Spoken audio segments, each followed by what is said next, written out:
Lundi, le 2 octobre. Je ne sais pas pourquoi faire, je me penche par en avant. Hein?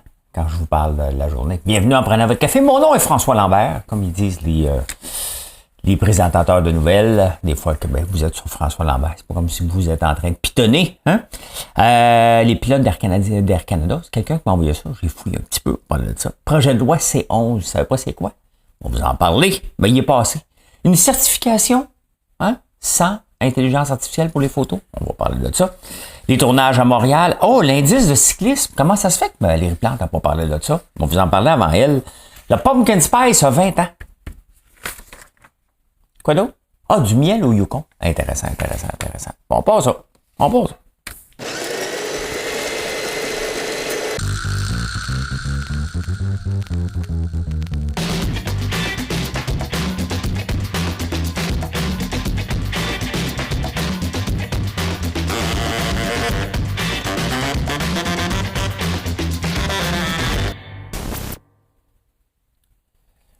Tu sais, le matin, il fait froid, alors que j'enregistre, il est tôt, hein? Fait que je me cherche tout le temps des hoodies. Et là, je suis tombé sur mon beau bon bœuf. Donc, une place intéressante pour acheter de la viande. J'aime ça, ce qu'il fait. Puis la viande est bonne en tabaslac. Donc, voilà. Ouais. Hey, je vais vous parler aussi, cette semaine, on va avoir une belle semaine à la bourse. Je vais vous dire pourquoi. Les pilotes d'Air Canada sont en démonstration de force. Hein? Tout ça en grève, moi aussi. Ben, moi, ça va faire de la grève. Hein? Allez, l'Union des artistes, moi, si l'Union des artistes fait une grève, on va piquer, là. T'es pas un vrai artiste? Paye mes cotisations, j'en suis un. Là, les pilotes d'Air Canada, écoute, ça fait 9 ans qu'ils avaient signé un contrat qui leur garantissait 2% par année. Tu sais, c'est parce que il y a 9 ans, l'inflation était à zéro, les taux d'intérêt étaient à zéro, donc 2%, c'était un bonus. Hein? Ils ont signé à long terme. Et là, ils disent, ouais, on a du rattrapage à faire. C'est qu'à un moment donné, le rattrapage, là, y a-tu vraiment du rattrapage? Tu sais, à un moment donné, c'est parce que tu as signé un deal et les conditions ont changé. Là, pendant ce temps-là, aux États-Unis, depuis 2013, les pilotes gagnent 92% de plus. Mais là, il faut faire attention avec les chiffres. Est-ce qu'ils gagnaient moins que les pilotes d'Air Canada avant? Là, il y a un débalancement. C'est ça qui les dérange. Et dernièrement, Delta, United et American ont donné de 34 à 40% de plus à leurs pilotes. Ça veut dire que notre billet d'avion va coûter un petit peu plus cher. Hein? Là, ils ne sont pas en grève, ils sont en discussion. Mais j'ai soupçonne un peu, là, j'étais un peu inquiet de me prendre des billets d'avion pour le temps des fêtes. Hein? Ils sont bien assez snoraux pour nous sacrer une grève en plein temps des fêtes. On va être pognés, c'est pour pas se faire rembourser nos billets parce qu'ils sont pas pressés de rembourser des billets eux autres. Hein? Non. Ben écoutez, hein, c'est comme ça. Ils ont le droit à la grève. C'est ça l'affaire. Ben écoutez, hein, hey, dernière heure. Le projet de loi C11 a eu la sanction royale, ça veut dire qu'il est passé. C'est quoi ce projet-là de loi-là? C'est le CRTC. Le CRTC, quel organisme inutile et parasitaire et vieux et dépassé? Voilà, c'est dit. Qui force YouTube, Google, non, t'as peu, YouTube, Netflix, tous les streamings en ligne vont devoir nous proposer du contenu canadien en premier lieu. Il y a d'autres sites aussi que vous aimez bien. Oui, qui vont vous proposer du contenu canadien aussi. La fille d'à côté. Ouais, fait que vous allez avoir du contenu canadien. Tu sais, après avoir couru, après Facebook puis Google puis avoir perdu, on n'a pas accès à toute l'intelligence artificielle disponible dans le monde parce qu'ils veulent rien savoir de venir ici avec toutes les règles. Là, on va en rajouter des règles. Rien contre le contenu, mais canadien. Tant mieux. Écoute, si je suis présenté plus de fois que ça sur YouTube, je vais pas broyer, là. Hein? Je vais vous en parler au mois de novembre. À partir du 1er décembre, je pense qu'à partir du 28 novembre, il faut qu'ils offrent du contenu canadien. On va voir si je pogne plus. Hein? On va voir si je pogne plus qu'avant. Hein? Vous abonnez de plus en plus. Hein? J'aimerais ça que ça soit plus que ça, là. J'aimerais ça que ça soit comme sur Facebook, hein, 150 000 personnes 140, 145, là, OK? Mais le reach est de 2 millions. Je suis pas encore rendu là sur YouTube. C'est du travail acharné. Je pense que dans 7 ans, je devrais être correct. Mais écoute, s'il va y avoir du contenu canadien, il va y avoir du contenu canadien. Mais tu sais, quand tu es obligé de forcer, tant mieux si on découvre des bonnes affaires, mais pas au détriment de bonnes séries d'ailleurs aussi. Là. Moi, j'écoute des séries parce qu'elles sont bonnes. Là. Tant mieux si sont canadiens. Tant mieux, tant mieux, tant mieux. Mais sauf que, quand même que le CRTC est très puissant, hein, même au Canada anglais, les Canado-anglais, là, les anglo-saxons, tiens, on les appelait comme ça, ils n'écoutent pas leur TV française, anglaise, ils écoutent la TV américaine pareil. Donc, quand même qu'ils forcent, les gens vont toujours décider s'ils ont le goût d'écouter pareil. Hein? Un article dans la presse sur la certification sans intelligence artificielle. Ça, c'est les journalistes peureux qui veulent faire des certifications. Là. Bon, vous le savez que toutes mes photos de profil, c'est de l'intelligence artificielle, que je me mets dans un contexte. Et j'utilise beaucoup l'intelligence artificielle. Cependant, j'étais pas bon avec Photoshop, moi. Hein? Donc, qu'est-ce qui est la différence entre l'intelligence artificielle et Photoshop? Zéro. Hein? Pensez-vous vraiment, là, même il y a des photos que Marilyn fait pour des campagnes, des fois, je la regarde puis je me dis, my God, elle y ressemble, là, mais pas tant. Donc, faut arrêter de capoter avec l'intelligence artificielle. Là. C'est juste un autre type de job. Ça permet à des gens comme moi, des kidams, comme on dit, hein, comme on dit sur le plateau en prenant un latte pumpkin spice et un bagel,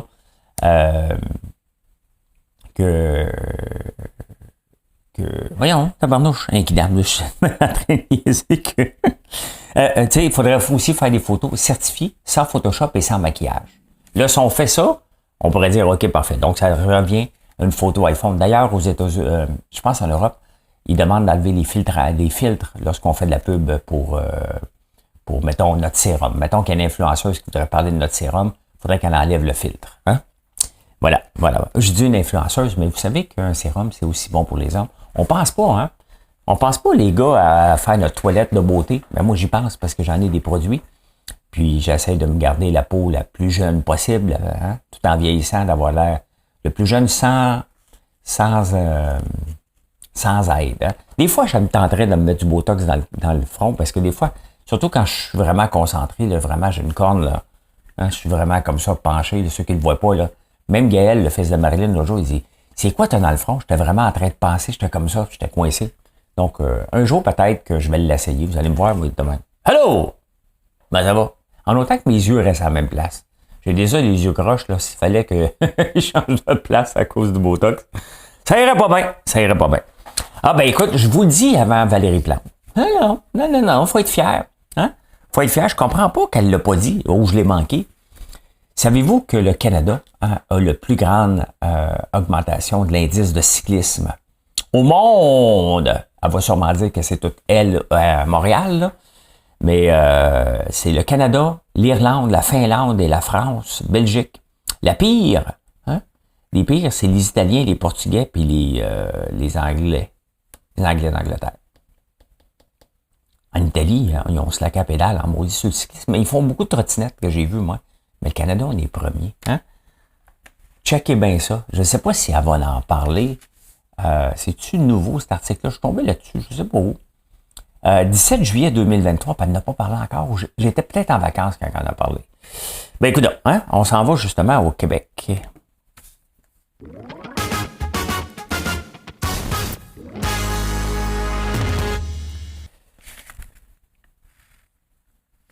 Les tournages à Montréal. Hein? Il y a une belle cité du média, puis on parle tout le temps des tournages. Là, il n'y en a pas. Il y a eu la grève des scénaristes, puis il y en a moins. Vous savez que les tournages à Montréal, c'est cycliste. Hein? C'est cycliste.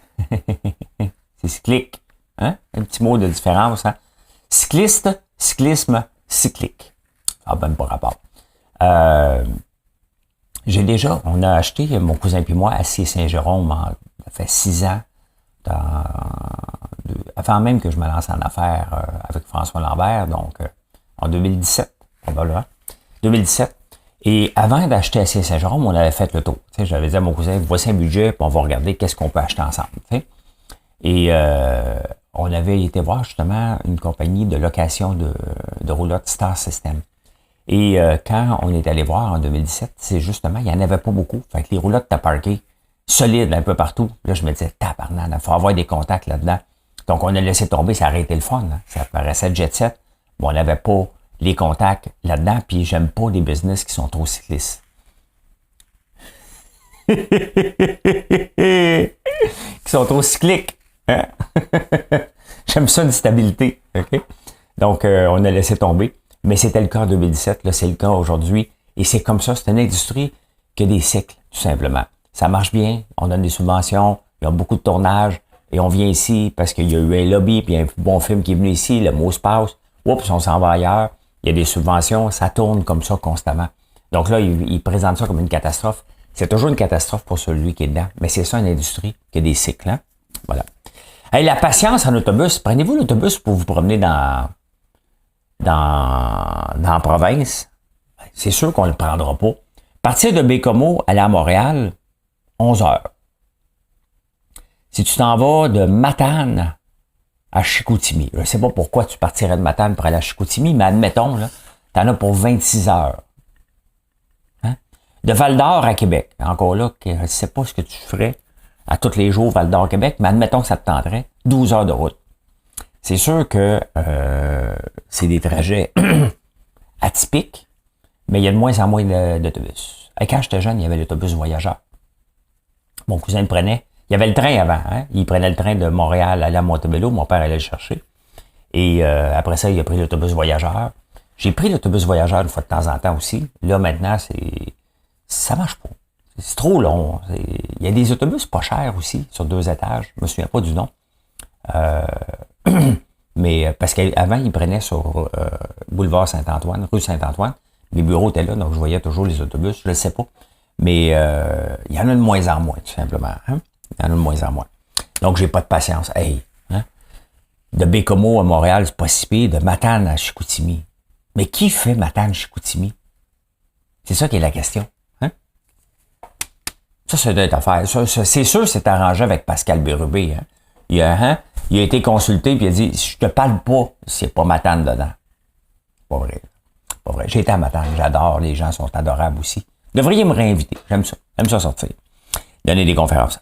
Vous savez que j'habite pas loin je vous en ai déjà parlé, des condos au 14-20. Une fois, j'ai pris une marche. 14-20 rue Mont-Royal, qui est sur près du Sepsum, près des Carabins, où ce que les Carabins jouent. Un ancien couvent qui était converti en condo de luxe. Littéralement. Là. Et je me disais, peut-être un jour, je pourrais vendre ma maison ici, puis aller habiter dans ce condo-là, parce qu'il va y avoir un restaurant, il y a un gym, c'est beau, c'est propre, c'est nouveau. T'sais. Et là, plus ça avance, moins ça me tente. Le restaurant a été refusé, hein, parce que les gens du coin alentour ont dit non, nous, c'est pas une place pour un restaurant. Ça n'aurait rien dérangé. Là. 90% du temps, ça aurait été les gens qui habitent là, qui auraient été manger une bouchée en bas, comme une cafétéria. Il aurait dû l'appeler cafétéria pour les vieux, hein. Mais non, il a appelé ça un restaurant parce qu'il voulait être jet set, son cuit. Il n'y en aura pas maintenant. Puis peut-être que des gens d'extérieur auraient pu venir manger aussi, hein? Mais il n'y en aura pas. Ils ont dit non, le zonage a dit non. Sincèrement, des fois, là, on se tire dans le pied un petit peu. Mais bon, vous allez dire, c'est un problème de riche, peut-être. Hein? Il y a un article justement dans la presse sur la construction à Montréal avec les 19 arrondissements, puis pourquoi que c'est l'enfer. Et dans le fond, elle dit aux arrondissements puis à toutes les villes, copiez un peu le maire de Laval, de Québec, qui fait des choses qui a de l'allure, puis les autres, vous vous tirez dans le pied tout simplement. Donc c'est ça. Là, au 14-20, il n'y a pas de resto. Bon, OK, problème de riche. L'autre affaire, parce qu'ils ne peuvent pas dynamiter, en dessous du terrain des Carabins, il y a un bassin d'eau, j'imagine, pour la ville de Montréal, qui est l'équivalent de 5 piscines. C'est immense en tabarnouche, cette affaire-là. Ils ne pouvaient pas dynamiter, qui est juste à côté. Donc, ils ont été obligés de faire les stationnements au marteau-piqueur. Il y a des voisins d'à côté, dont Nicolas Duvernois, il est cité dans la poursuite, il habite pas loin, qui se sont plaints. Hein? Donc, ils demandent une poursuite de dédommagement pour bruit incessant de entre 5 et 15 000 $. Et ça, tu sais, quand tu regardes ça, tu fais comme, tabarnouche, les maudits frais de condo, puis les condos, puis les choses, parce que c'est une poursuite, puis ils gagnent les résidents, c'est les condos qui vont payer. Et c'est pour ça que, tu sais, des fois, c'est mieux d'attendre hein, qu'un condo, surtout quand on est en condo, pour que tout se règle avant de débarquer, parce que tu finis par payer des extras pas nécessaires. Hein?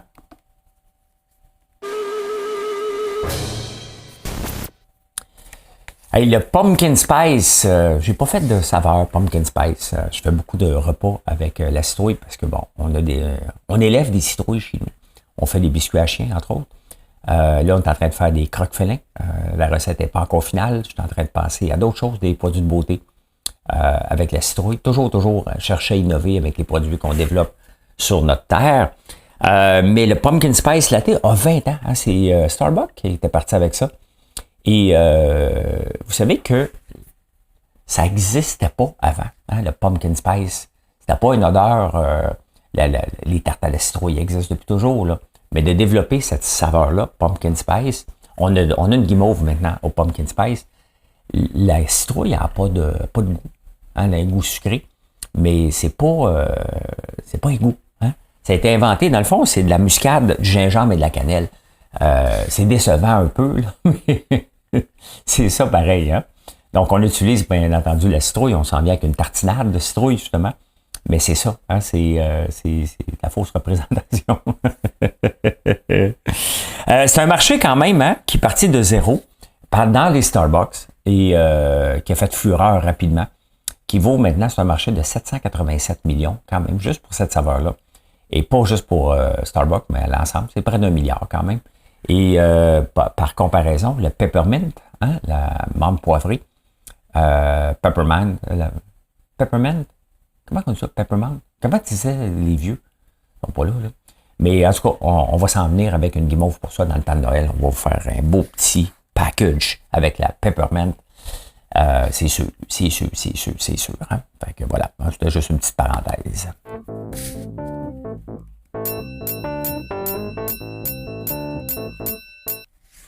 Ah ben, cette semaine, on va avoir une belle semaine à la bourse, je vous le dis, croyez-moi. Hein? Moi aussi, je dois faire des prévisions qui vont être bonnes. Pourquoi que ça va être une bonne semaine? Parce qu'il y avait... La bourse n'aime pas l'insécurité. Là, en fin de semaine, on a eu un deal aux États-Unis qui va étirer le budget de 45 jours. Ils ne s'entendaient pas sur le budget. Donc, techniquement, il n'y avait plus d'argent pour payer. Ça, c'était un manque de cash flow qu'on appelle. Et ça arrive régulièrement, de plus en plus aux États-Unis parce qu'ils dépensent sans compter. Puis à un moment donné, il n'y a plus d'argent. Ils votent un budget puis ils le dépassent constamment. Fait que là, il y avait... fallait qu'ils s'entendent parce que les coffres étaient à sec. Là, ils ont réussi à s'entendre. Ils ont retiré l'Ukraine. Ils ont dit, écoute, on va s'entendre, mais il n'y aura pas de financement pour la guerre en Ukraine. Et mais c'est triste, là. Mais ici aussi, on va réduire la défense. C'est qu'à un moment donné, on a tellement dépensé qu'on peut même plus s'aider nous autres mêmes. C'est sûr qu'on n'est pas équipé pour aider les autres. Donc, en ce moment, l'aide à l'Ukraine aux États-Unis, elle est coupée. Au moins pendant 45 jours. Le temps qu'ils s'entendent. Donc, ça veut dire que la bourse devrait avoir un répit pour peut-être mettons 2-3 semaines. S'ils ne s'entendent pas, ils vont redevenir une insécurité. Et tu sais, c'est parce qu'à un moment donné, à la bourse, ce qui est dangereux, c'est le supplice de la goutte. Hein. Ça descend, on a de l'espoir. Ça monte. Hein. Pouf, ça redescend. On a de l'espoir. On se décourage. Le problème, c'est la troisième fois, ça risque de piquer du nez. T'sais. C'est comme ça tout le temps. Donc, la bourse va redescendre. Okay? Faites-vous-en pas, là. On n'a pas atteint le minimum encore de la bourse. Elle va redescendre. Combien vite? Combien? L'année passée, Bloomberg prédisait en 2023 une récession à 100% qui n'est pas arrivée. Donc, mais on devra avoir une belle semaine. Ça va faire du bien pour un répit parce que vous êtes inquiet. Je le suis aussi, tout le monde est inquiet pareil, mais je n'en ai passé d'autres et je sais qu'il faut juste rien faire et continuer. Et si vous faites des achats mensuels, comme je vous le dis de faire, le S&P 500, pas de recommandation, c'est un ordre. T'as pas le droit de faire des recommandations en bourse. Non, là, je fais un ordre. Je vous ordonne de placer de l'argent chaque mois. Ben là, vous êtes mort de rire parce que ça descend. Hein? Tu ne vas pas te mettre de l'argent à chaque mois qui monte tout le temps, là. Tu peux pas en bénéficier. Tu as besoin des moments où ce que ça descend pour en acheter plus parce que tu mets le même montant. Mettons 500$ par mois. Ben là, ça a descendu. Donc, tu n'achètes plus. Puis à un moment donné, ce que tu veux faire, là, la chose idéale, c'est que quand tu prends ta retraite, il est au pic. Hein? Quand tu en as besoin de cet argent-là pour t'acheter une maison, il est à son pic, tout simplement. Mais de toute façon, regarde, à 65 ans, tu peux commencer à en retirer. Et d'ailleurs, parlant de 65 ans, hein, j'ai reçu, je ne sais pas si vous avez reçu ça, mais on le reçoit peu importe votre âge, là, Retraite Québec. Hein? Donc, j'ai reçu mon affaire, j'ai tous mes revenus admissibles. Et c'est drôle parce que de 2015 à 2020, j'avais pas de revenus admissibles. Je me versais pas d'argent parce que j'avais eu une rentrée d'argent de la vente d'Atelka. J'avais de l'argent, j'avais gardé de l'argent dans mon compte de banque là, pour vivre. Donc, je ne m'étais pas versé de salaire. Puis à un moment donné, mon comptable a dit, mais non, faut que tu te verses un salaire. C'est mieux d'aller placer cet argent-là puis te faire un salaire que de le laisser traîner dans ton compte de banque. Tu allais me dire, hey, t'es pas un entrepreneur aguerri, toi, un plan. Ben oui, mais des fois, je vais avoir la paix, puis je pense pas à tout, hein, parce que ça impacte ma pension future. Ben oui, j'ai droit à une pension, comme vous autres, hein. Et si je la prends à 60 ans, si je cotise plus, mais moi, continuer à cotiser, là, je pourrais arrêter de cotiser, ça fait pas une grande différence. À 60 ans, là, ça, c'est au Québec, là, c'est pas au provincial, là, au fédéral. Je vais avoir le droit à 608 piastres ou 840 à 65 ans. Mais on parle de plus en plus de prendre de l'argent à 70 ans, mais il ne marque pas là-dedans. Il ne marque pas là-dedans. Il aurait dû le marquer. Il aurait dû le marquer. Estimation des prestations pour invalidité. Ça, je ne veux pas lire ça. Prestations de survivants. À votre décès, voici les différentes prestations que vos proches pourraient recevoir aujourd'hui. OK. Rente d'orphelin. C'est intéressant. Je ne sais pas si vous l'avez reçu, mais les statistiques quand même, hein, 46% des gens vont le prendre à 60 ans. Ça représente que nos personnes âgées ont besoin d'argent. Hein? Donc, ils sont prêts à sacrifier quand même près de 30% de leur revenu potentiel pour l'avoir à 60 ans. À 65 ans, c'est 21%. Et il y a seulement 2% des gens qui le prennent à 70 ans. Ben, c'est nouveau un peu qu'on fasse la promotion du 70 ans, là. Mais j'aurais aimé ça voir le chiffre. Parce que le chiffre est assez... fait une grosse différence si vous pouvez le retarder. Mais c'est quand même, ça doit être quand même une étape. Hein? Quand tu reçois ta pension pour la première fois, c'est comme... T'es rendu vieux. Ben, il me reste pas 40 ans, là. 9 ans. Ça va passer vite. À un moment donné, il m'a dit, hey, j'ai reçu mon fonds de pension. Je devrais être encore là. Bon, avoir la millième, il y a quelqu'un qui... Bruce, hein? Nommons les personnes, qui me dit que la millième va être le 19 novembre, quand même. Hein? Fait 952e show aujourd'hui que je fais ici. Hein? Êtes-vous abonné? Êtes-vous abonné? C'est le moment de vous demander de vous abonner. Pas le moment, mais il y a toujours le moment. Bon. Je voulais pas parler d'auto électrique, puis la folie des autos électriques. J'en ai parlé beaucoup. Je voulais vous donner une pause. Mais la presse parlait de Bromont. Je l'avais oublié, celui-là. Souvenez-vous de Hyundai à Bromont? 1988, grosse annonce. Hein? Qu'est-ce qu'on voulait faire? On voulait justement être pas en retard sur l'Ontario, parce que l'Ontario dominait encore et domine encore la construction automobile. Puis on a dit, ça n'a pas de bon sens, tout s'en va en Ontario. Nous autres, on n'a rien au Québec. Il faut qu'on investisse massivement. On va s'installer à Bromont. Hyundai va venir. Il y avait avec BM aussi qui sont venus après. Je ne sais pas s'ils sont là encore. Et en 1900, ils n'ont pas réussi à produire autant de voitures qu'ils devaient.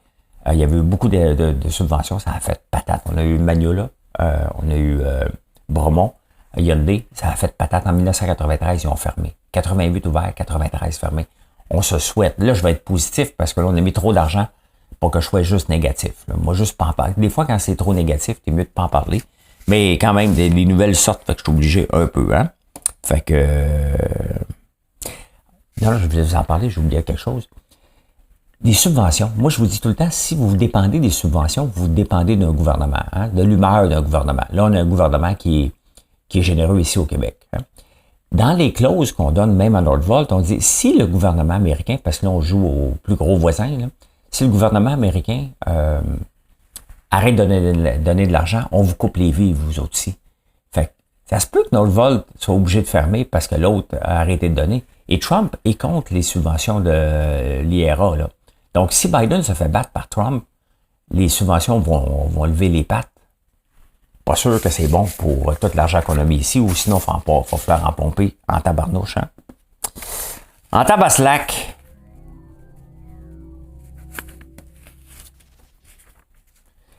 J'écoute pas toujours La Semaine Verte et pourtant je devrais l'écouter plus souvent.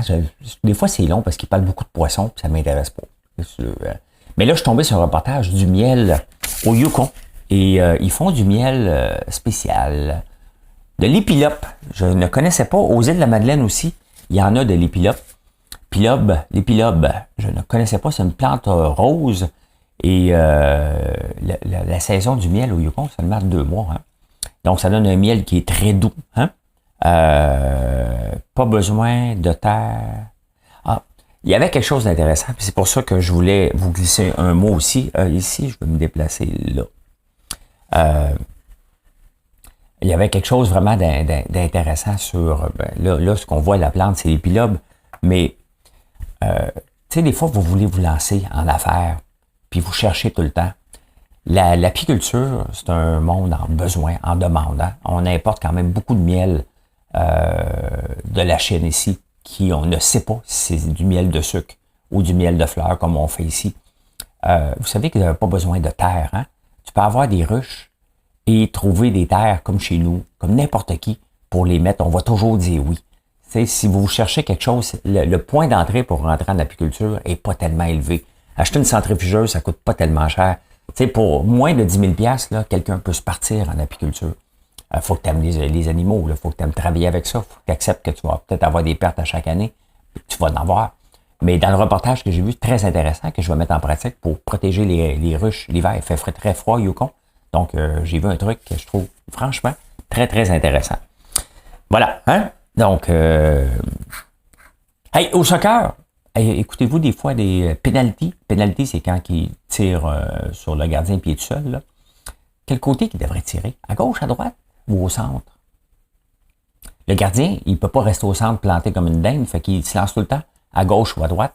Et sur 286 tirs au but, le gardien est resté au centre que 3% du temps. Donc, la meilleure façon de marquer un but, on dit ça, là, c'est de tirer au centre. Hein? Arrête de l'envoyer là. Non. Tirer au centre puis en haut. Là, tes chances de rentrer sont pas loin du 100%. Hein? L'invasion des imbéciles. Ouais, super article dans les journaux sur